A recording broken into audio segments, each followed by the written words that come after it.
नमस्कार, बहुत स्वागत है आपका। आपका राज्य आप देख रहे हैं और मैं हूं आपके साथ दिव्या माधवानी। खबरों की बात करेंगे। अमरोहा में आगामी कांवड़ यात्रा को लेकर पुलिस प्रशासन पूरी तरह से तैयार है। देखिए, 13 जुलाई से शुरू होने वाली यात्रा को शांतिपूर्ण और सुरक्षित संपन्न कराने के लिए सुरक्षा का विशेष प्लान तैयार है।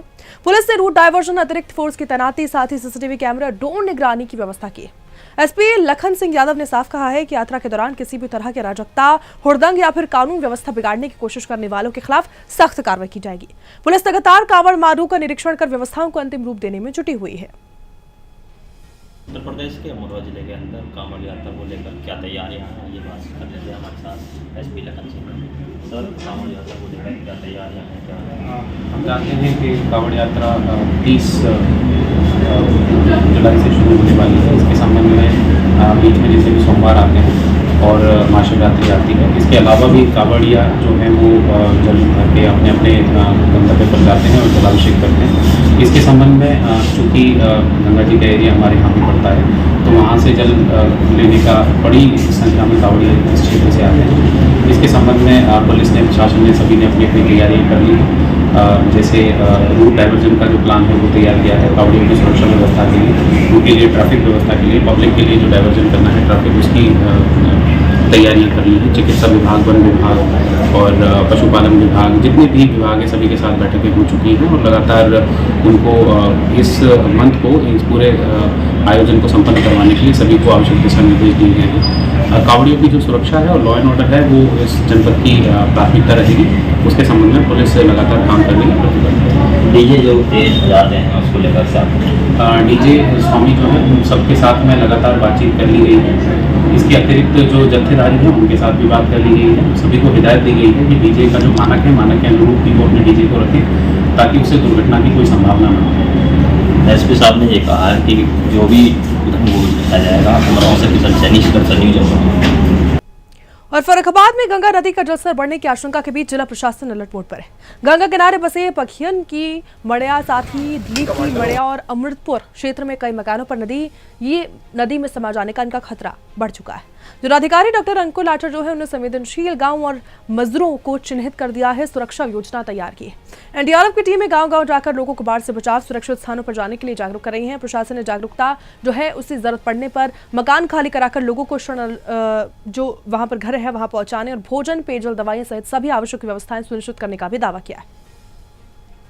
काम हो रहा है। कुछ मकान ऐसे लोगों ने बना के गंगा किनारे बने हुए जो उनके लिए खतरा है, लेकिन ग्रामीण अभी तक उन मकानों को खाली नहीं करने को तैयार हो रहे हैं।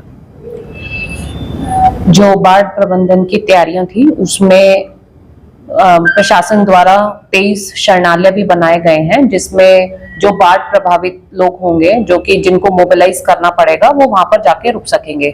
अभी गंगा जी में जो स्तर है वो 135 पे है, जो चेतावनी बिंदु से नीचे है और लोगों को लगातार कन्विंस किया जा रहा है, काउंसिल किया जा रहा है कि यदि बाढ़ का एक स्तर ऊपर जैसे ही बाढ़ आने लगेगी तो उनको यहाँ से घर छोड़कर वहां पर शरणालय में मोबिलाइज उनको जाना पड़ेगा। और ये पूरी तरीके से प्रशासन द्वारा पूरी कोशिश की जा रही है कि लोगों को समय से वहां से मोबिलाइज करके हम शरणालयों में ले जाएं। ये हमेशा से होता है, ये ग्रामीण आने के लिए तैयार नहीं होते। प्रशासन लगातार प्रयास करता है कि इन्हें सुरक्षित स्थान पहुंचाया जाए और ग्रामीण मकान नहीं छोड़ते वहां से। देखिए, इस बार हमने इसी वजह से, क्योंकि जब बाढ़ आता है एकदम पैनिक क्रिएट हो जाता है, इसी वजह से जो इस बार हमारे जनपद में एनडीआरएफ बटालियन आई है उनके द्वारा गांव में जाके बाढ़ राहत चौपाल की जा रही है, जिसमें जो गांव के सभी लोग हैं जो कि हमारे सरकारी कर्मचारी भी हैं, प्रधान है और बाकी लोग भी हैं, उनको जाके जागरूक किया जा रहा है। यदि मतलब बाढ़ का, क्योंकि समय बारिश का मौसम आ गया है, स्तर अभी स्टेबल है बट चेतावनी बिंदु से नीचे है, लेकिन जैसे ही मतलब उनको संकेत मिलते हैं, सूचना दी जाएगी, उनको जागरूक किया जा रहा है कि वो जो नियर बाय शरणालय हमने चिन्हित किए वहां सभी व्यवस्थाएं हैं, पका हुआ भोजन से लेके स्कूल कक्षाओं की भी व्यवस्था की जाएगी वहां पर, और पीने की पानी, शौचालय, सभी प्रकार की व्यवस्थाएं। उनको जागरूक किया जा रहा है चौपाल के माध्यम से कि वहां पर जाकर वहां पर। और उत्तर प्रदेश के एटा से एक वीडियो सोशल मीडिया पर तेजी से वायरल हो रहा है, जिसमें एक युवती कोतवाली नगर थाना परिसर के अंदर अलग अलग अंदाज में रील बनाती है। बताया जा रहा है कि वीडियो पृथ्वी यादव नाम के इंस्टाग्राम आईडी से अपलोड किया गया है। वीडियो वायरल होने के बाद पुलिस महकमे में भी हलचल मच गई। मामले का संज्ञान लेते हुए कोतवाली नगर पुलिस ने जांच शुरू कर दी है। पुलिस ये पता लगाने की कोशिश कर रही है कि आखिर युवती थाने के भीतर कैसे पहुंची और रील बनाने की अनुमति आखिर किसने दी। और उत्तर प्रदेश विधानसभा चुनाव 2027 की तैयारियों को लेकर भारतीय जनता पार्टी 22 जुलाई को प्रदेश की सभी 403 विधानसभा सीटों पर मेगा बूथ सम्मेलन आयोजित करेगी। कानपुर में भाजपा ने सीसामू और साथ ही आर्यनगर विधानसभा सीटों पर विशेष फोकस किया है, जहां पिछली बार पार्टी कम अंतर में से चुनाव हारी थी। कानपुर उत्तर के जिलाध्यक्ष अनिल दीक्षित ने कहा है कि सम्मेलन में प्रत्येक बूथ अध्यक्ष की उपस्थिति अनिवार्य होगी। उन्हें उनके बूथ नंबर के अनुसार सीट आवंटित की जाएगी।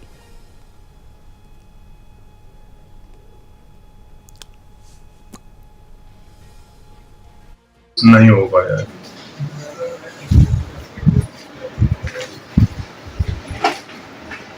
बूथ सम्मेलन के लिए क्या क्या तैयारी करी गई और किसको क्या क्या जिम्मेदारी दी? प्रदेश नेतृत्व के निर्देश पर कल हमारी चारों विधानसभाओं में बूथ अध्यक्षों का सम्मेलन सुनिश्चित हुआ है। कल से तैयारियां शुरू हो गई हैं। हर विधानसभा में अलग अलग बूथ अध्यक्ष सम्मेलन के लिए संयोजक बनाया गया है। वो संयोजक विधानसभा में जाकर के पूरी तैयारियों का जायजा ले रहे हैं। प्रदेश नेतृत्व के द्वारा एक और अधिकारी सम्मेलन के लिए भेजे गए हैं। वो भी आकर के बूथ सम्मेलन में शिरकत करेंगे और बूथ सम्मेलन की स्थिति के जायजा लेने वाले हैं। लगभग हमारी तैयारी पूर्ण है। कल आप देखिएगा, बहुत भगवान चाहेगा तो सफल बूथ अध्यक्षों का सम्मेलन होगा। जी, पिछली बार और इस बार में क्या ऐसी कोई कमियां हैं जो आई होंगी, तो इस बार क्या विशेष रहेगा? नहीं, पिछली बार जो हुआ था उसमें कमियों के नाते इस बार नहीं हो रहा है। इस बार कुछ चीजें और मांगी गई बूथ अध्यक्षों से। वो उनसे कहा गया कि आप जब आएंगे तो कागज में लिख करके वो चीजें ले आएंगे। और बिहार के कैमूर जिले के मोहनिया स्थित परिवहन विभाग की समेकित जांच चौकी पर पुलिस ने बड़ी कार्रवाई की है। अवैध उगाही के आरोप में 3 सैप जवान और 1 होमगार्ड जवान को गिरफ्तार कर लिया है। एसपी शिखर चौधरी के निर्देश पर हुई छापेमारी में आरोपियों के पास से 83,300 रुपए नकद और साथ ही 4 मोबाइल फोन को बरामद किया गया है। पुलिस मामले की अब जांच कर रही है। तो 12:30 बजे जांच चौकी के आसपास एक पुलिस की टीम पहुंची वहाँ पे डीएसपी की ट्रैफिक के नेतृत्व में, और उनके साथ कुछ और पुलिस कर्मी थे। और वहाँ पर यह पाया गया कि 3 सैप के जवान और 1 होमगार्ड अवैध वसूली कर रहे थे। इन्हीं चारों को गिरफ्तार किया गया। क्या बरामदगी?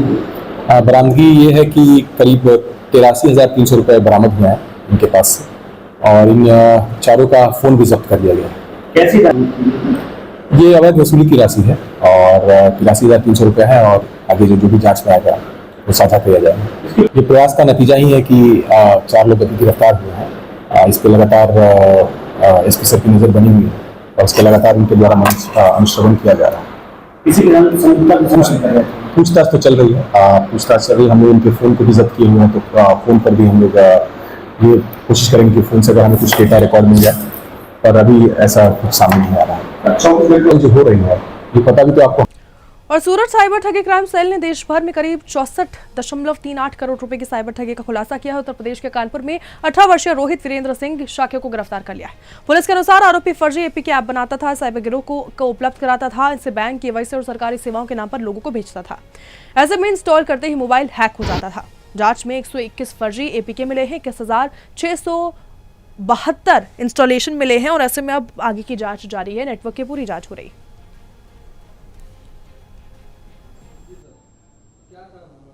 सूरत शहर साइबर क्राइम पुलिस स्टेशन के पास एक एप्लीकेशन आई थी, जिसमें एप्लीकेंट के मोबाइल में व्हाट्सएप पे पंजाब नेशनल बैंक की एक फाइल pnb1.apk एक एपीके फाइल भेजी गई थी, और उस एपीके फाइल को क्लिक करने पे उसके मोबाइल का सारा डेटा साइबर क्रिमिनल को एक्सेस मिल गया था, और उसकी वजह से उसके 2 bank account, prime cooperative bank और यूनियन बैंक ऑफ इंडिया के 2 बैंक अकाउंट में से 5 लाख रुपए तुरंत साइबर क्रिमिनल्स ने ऐंठ लिए थे। एप्लीकेशन मिलते ही deputy commissioner Vishakha Jain cyber crime DCP ने तुरंत इस एप्लीकेंट के साथ मुलाकात की थी और सारी फर्दर डिटेल्स ले ली थी। हमारे पीआई टंडेल, पीआई गामेती इस इन्वेस्टिगेशन में काम पे लग गए थे और पूरा टेक्निकल एनालिसिस करके, टेक्निकल वर्कआउट करके एपीके फाइल डेवलप करने वाले डेवलपर तक हमारी पहुंच हुई थी, और तुरंत चुनिंदा अधिकारी की टीम हमने उत्तर प्रदेश रवाना करी थी। अलग अलग प्लेसेस पे इसके लोकेशन चेंज हो रहे थे, और 3 दिन की मेहनत के बाद कानपुर से इस अक्यूज रोहित वीरेंद्र सिंह साकिया, जो उत्तर प्रदेश का रहने वाला है, जिसकी हाल की उम्र 18 साल 6 महीने है, जिसको पकड़ने में बहुत बड़ी सफलता मिली है। रोहित साकिया एक शातिर अपराधी है और एपी के फाइल डेवलप करने का मास्टरमाइंड है। ये 16 साल की उम्र से ये एपी के फाइल डेवलप करने का मास्टरमाइंड बन गया है। ये एस्टेब्लिश्ड डेवलपर बन गया है। पूरे देश के, खास करके जामताड़ा झारखंड के और पूरे देश के साइबर क्रिमिनल्स इसके संपर्क में हैं। और अमेठी के गौरीगंज में समाजवादी पार्टी और कांग्रेस कार्यकर्ताओं ने मंगलवार को अलग अलग स्थानों पर धरना प्रदर्शन किया है। सपा ने अपने राष्ट्रीय अध्यक्ष अखिलेश यादव की गिरफ्तारी के विरोध में पुलिस अधीक्षक कार्यालय के सामने प्रदर्शन किया, उनकी रिहाई की मांग की। वहीं कांग्रेस कार्यकर्ताओं ने राहुल गांधी की गिरफ्तारी के विरोध में अम्बेडकर तिराहे पर धरना दिया है। प्रदर्शन के दौरान सरकार के खिलाफ नारेबाजी की गई। सपा ने केंद्रीय शिक्षा मंत्री धर्मेंद्र प्रधान के इस्तीफे की भी मांग की है। और किस संदर्भ में आप यहाँ धरना प्रदर्शन कर रहे हैं? हम लोगों को अभी अभी जानकारी हुई कि हमारे राष्ट्रीय अध्यक्ष माननीय अखिलेश यादव जी को दिल्ली में गिरफ्तार किया गया है। हम लोगों को सूचना मिली और हम लोग उनकी गिरफ्तारी के विरोध में धरने पर बैठे हैं। जिस तरीके से इस सरकार की नकारात्मक रवैया चल रही है, तानाशाही रवैया चल रही है, सरकार अपने को ये भूल चुकी है कि समय आता और जाता है, सरकारें आती और जाती है, लेकिन जिस तरीके से तानाशाही रवैया पे अपनाए है सरकार, ये गलत तरीका है। धर्मेंद्र शुक्ला, आज आप लोग प्रदर्शन कर रहे हैं, विरोध किस लिए कर रहे हैं, क्या मांगे आप लोग?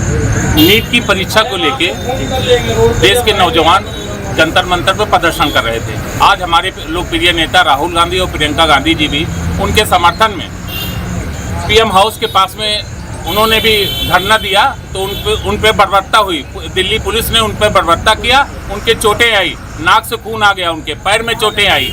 ऐसी तानाशाही सरकार को तुरंत बर्खास्त होना चाहिए और धर्मेंद्र प्रधान जैसे तानाशाही को, जो कि 80 पेपर लीक हो गए। और झारखंड के बोकारो में जेपीएससी कार्यालय घेराव से पहले भारतीय जनता युवा मोर्चा ने मशाल जुलूस निकाला है। सरकार के खिलाफ विरोध प्रदर्शन किया है। महावीर चौक से धर्मशाला मोड़ तक निकाले गए जुलूस में कार्यकर्ताओं ने जेपीएससी और जेएसएससी परीक्षाओं में कथित अनियमितताओं की निष्पक्ष जांच और युवाओं को न्याय देने की मांग की। भाजपा नेताओं ने आरोप लगाया है कि हेमंत सोरेन सरकार के कार्यकाल में भर्ती प्रक्रियाओं में लगातार गड़बड़ियां हुई हैं, जिससे युवाओं का भविष्य प्रभावित हुआ है। युवा मोर्चा ने चेतावनी भी दी है कि भर्ती अनियमितताओं के खिलाफ आंदोलन और तेज किया जाएगा।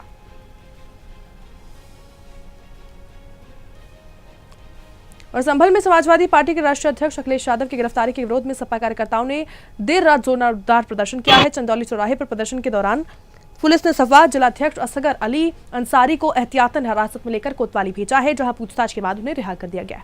बझोई टो में जो सपा कार्यकर्ता है, उन्होंने विरोध प्रदर्शन किया है। धर्मेंद्र प्रधान के इस्तीफे की भी मांग उठाई। प्रदर्शनकारियों ने छात्रों पर कथित कार्रवाई और विपक्षी नेताओं की गिरफ्तारी का विरोध किया।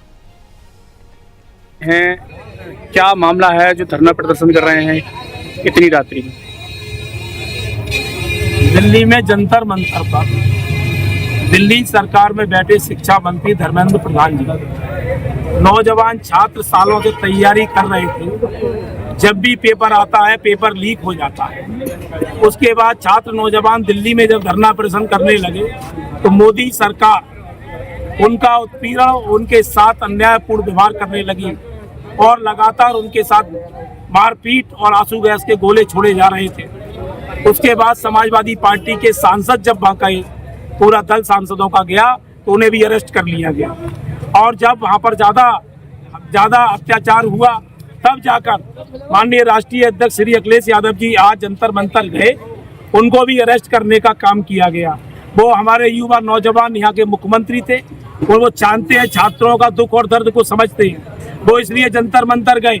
उन्होंने अपने समय में भी छात्रों और नौजवानों के लिए बहुत सी योजना चलाई, चाहे वो लैपटॉप से हो, और समाजवादी पार्टी ने उत्तर प्रदेश में सबसे ज्यादा नौजवान और छात्रों को नौकरी देने का काम किया गया। लेकिन उत्तर प्रदेश की सरकार में भी लगातार 20 से अधिक पेपर लीक हो चुके हैं। ये निकम्मी सरकार और केंद्र में बैठी मोदी सरकार, जो पूर्ण बहुमत में नहीं है और देश पर शासन नहीं हिटलरशाही चला रही है, उसके खिलाफ वहाँ नौजवान छात्रों ने धरना दिया तो प्रधानमंत्री। और चंदौली में जिलाधिकारी चंद्रमोहन गर्ग ने निर्माणाधीन न्यायालय भवन का औचक निरीक्षण कर कार्य की धीमी प्रगति पर निर्माण एजेंसी की कड़ी फटकार लगाई है। समय सीमा में काम पूरा करने का अल्टीमेटम दिया है। इस बीच अधिवक्ता जो है उन्होंने कहा है, सवाल उठाया है कि जब न्यायालय भवन में देरी पर प्रशासन सख्त हो जाता है तो सालों से जर्जर पड़े पॉलिटेक्निक और डिग्री कॉलेजों पर कार्रवाई क्यों नहीं हो रही। उनका कहना है कि बदहाल भवनों में छात्र छात्राएं पढ़ने को मजबूर हैं और उनकी सुरक्षा खतरे में। उन्होंने जिम्मेदार अधिकारियों के खिलाफ कार्रवाई की भी मांग की। मैं जन्मेजय सिंह एडवोकेट, राष्ट्रीय अध्यक्ष राष्ट्रीय अधिवक्ता संघ भारत। आपने न्यायालय भवन को लेकर पदयात्रा भी किया था चंदौली जयपुर में और काफी लड़ाई लड़ी थी। जी जी। और आज उसका लड़ाई का ये है कि योगी जी ने संज्ञान लिया और न्यायालय भवन निर्माण हो रहा है। लेकिन पॉलिटेक्निक और यहाँ पे जो डिग्री कॉलेज जी और एक बालिका विद्यालय है, स्थिति बहुत दयनीय है। हो सकता है आने वाले समय में बंद भी हो जाए। कोई जनप्रतिनिधि साथ नहीं दे रहा है, क्या कहेंगे आप? मैं बिल्कुल पहले तो आपको बधाई दूंगा और पहले बहुत बहुत धन्यवाद दूंगा माननीय योगी जी का। उनका बहुत बड़ा आशीर्वाद हमारे जिले को मिला है और हम सब उनके आभारी हैं। पूरे हिंदुस्तान की पहली सबसे खूबसूरत न्यायालय अगर कोई बन रहा है तो चंदौली में बन रहा है। वो माननीय योगी जी का ही उसमें सबसे बड़ा हाथ है। चंदौली को ये बहुत बड़ी सौगात। लेकिन अब जो आपने बताया कि पॉलिटेक्निक, वो भी हमारे पूरे प्रदेश का दूसरे नंबर का पॉलिटेक्निक था चंदौली पॉलिटेक्निक। देश भर के बच्चे यहां पे पढ़ने आते थे, इतनी इसकी ख्याति थी। आज वो बंद होने की कगार पे है। दूसरा बालिका महाविद्यालय या जो हमारे यहाँ एक महाविद्यालय पंडित कमलापति त्रिपाठी महाविद्यालय पंडित जी ने जो दिया था चंदौली को, तो वो भी आज बंद होने की कगार पे है। एकमात्र कन्या इंटर कॉलेज, एक साइंस की फैकल्टी तक यहां नहीं बढ़ पाई है। कितने दिनों से मांग हो रहा है कि किसी तरह से एक साइंस की फैकल्टी हो जाए, चूंकि प्राइवेट स्कूलों में हर गार्जियन। और बिजनौर के नगीना देहात क्षेत्र में एक युवती ने अपने पूर्व पति पर गंभीर आरोप लगाए हैं। पुलिस में शिकायत दर्ज कराई है। युवती का दावा है कि पहले उसे निकाह किया गया, फिर 3 तलाक दिया गया और फिर हलाला के नाम पर दूसरी शादी कराई गई। बाद में दूसरी शादी तुड़वाकर आरोपी ने दोबारा से संपर्क किया। पीड़िता का आरोप है कि आरोपी ने निजी फोटो और वीडियो वायरल करने को लेकर उन्हें डिलीट करने के बहाने होटल बुलाया, दुष्कर्म उसके साथ किया। पुलिस ने इसको लेकर तहरीर के आधार पर मामला दर्ज कर लिया है और जांच शुरू कर दी है। मेरा फोटो डिलीट कराने के नाम से बुलाया था यहाँ पे कि मैं फ़ोटो डिलीट कर दूंगा, तो फिर मेरे साथ नाजायज़ संबंध बनाया इसने। और अब भी ना तो फ़ोटो डिलीट करे ना मुझे कुछ दिखाया, कुछ नहीं दिखाया। बस साथ में रहा 2-3 घंटे। क्या घंटे से आप होटल में थे? हम 2 घंटे से होटल में थे, 2-2.5 घंटे से। पुलिस भी यहाँ पर आ गई है जी। तो मेरे फ़ोटो वायरल हो रहा है, तो इसलिए मुझे तो लग रहा है हर चीज़ से। मैंने कहा फ़ोन करके कि फ़ोटो हटवा दे, यो है वो है, तो मुझे धमकी देने लगा उल्टी सीधी, कहने में तुझे मार दूंगा, मैं वो कर दूंगा। क्या नाम है इसका जो धमकी दे रहा है और जिसने बुलाया था आज आप? तालिबगंज। कहाँ का रहने वाला है? कोट टांडे जी। और फिर हम यहाँ होटल में आए थे ना, तो इसने फ़ोन चेक कराया मुझे ना कुछ। अब मेरे साथ नाजायज़ संबंध बना के अपना फिर लेकर चल दिया गया। ना चलना है ना मेरे पास कुछ भी। अब क्या कार्रवाई चाह रहे हो? अब मैं इस पर मुकदमा।